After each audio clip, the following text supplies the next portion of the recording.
All right, so today I went to Harbor Freight. I went and got myself this Pittsburgh Mass Fuel Injector Pressure Kit. It was 89 bucks at Harbor Freight. I looked online, looked on Amazon, you know, for what it comes with and what it does. I felt that it was worth the money. So you guys can take a look to see what it actually looks like. It's there. Master Fuel Injector Kit. So this is the tray that comes on top. These are a lot of the different fittings that you can get with it, which is nice. On the inside, you also get these different hoses that come with it. You get the little booklet that explains everything to you, as well as these connections over here. So look, this is the pressure gauge that comes with it, right there. This is the number 25 piece component that comes with it as well. So that way you can do some of the relief from the fuel once you hook it up to the system.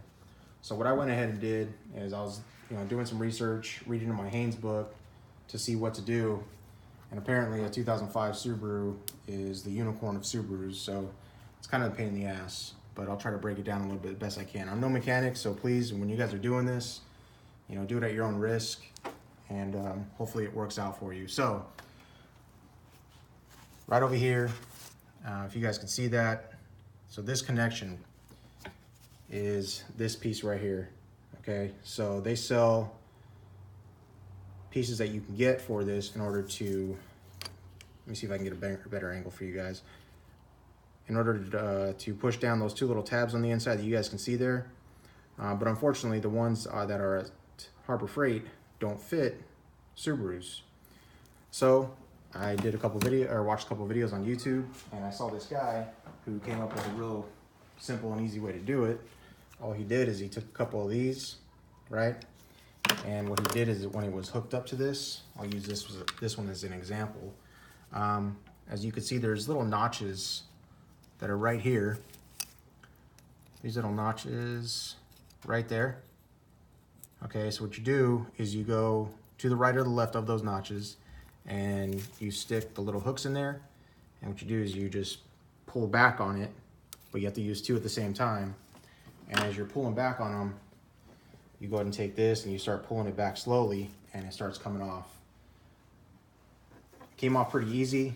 Just make sure that on your vehicle, so on mine here, on my Subaru, this fuse right here, the number 15 amp fuse, that is for my fuel pump. So what I did is I took it out first, and then what I went ahead and did is I cranked the car over a couple times until the system was clear of the fuel.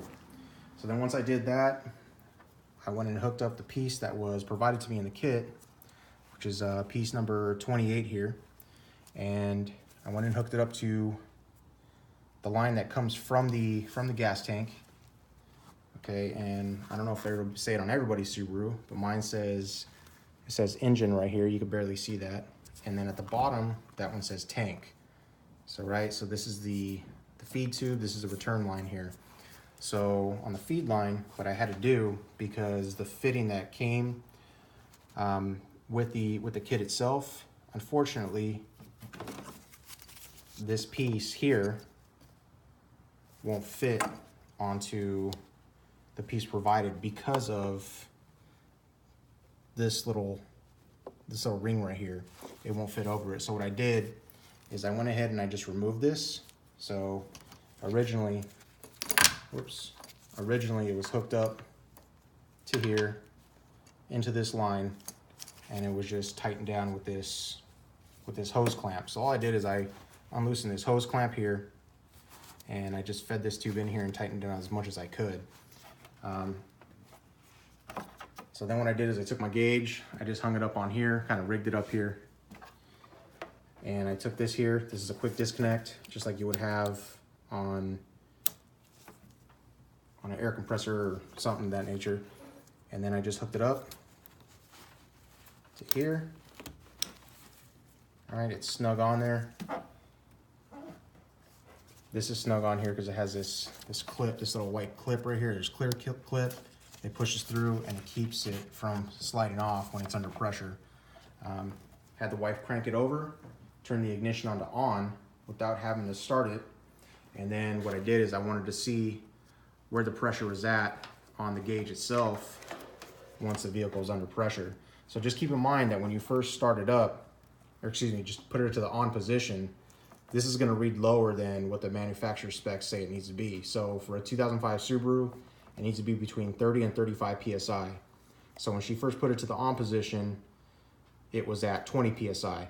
So I had her shut it off. I did the pressure release here. And then once she cranked it back to the on position, it went all the way to 40 and it gradually dropped down to between 34 and 35 PSI. So then once she did that, I felt comfortable with her going ahead and turning on the car. I was a little iffy only because I wasn't sure if this was gonna hold on onto this fitting or not. So I kind of held it together. I don't know if that would have helped or not, if it would have blown off, but it didn't, thankfully. She turned on the car, and I'm gonna do it here again in a few minutes and show you guys that it was steadily at 34 to 35 PSI while it was running. So that tells me, based off of watching a couple videos and doing some reading in the Haynes manual that I have here for this particular Subaru, that the problem is not the fuel pump. I could be wrong. If I am wrong, please feel free to put your comments in the comment section below. It's very difficult finding videos for an 05 Subaru. I've tried, and every time I want to try to work on this car or try to fix something on this car, it's always either a year before mine or after mine, but I could hardly ever find videos in 05 Subarus. So if anybody has any input on it, I welcome it at any time. If you have any tips or tricks that you can provide to me for this particular year, that would be awesome. I'd appreciate that too. Again, I'm not a mechanic by any means. I do like working on my own vehicles because it does save quite a bit of money depending on what you're working on. But let me know. Thanks a lot.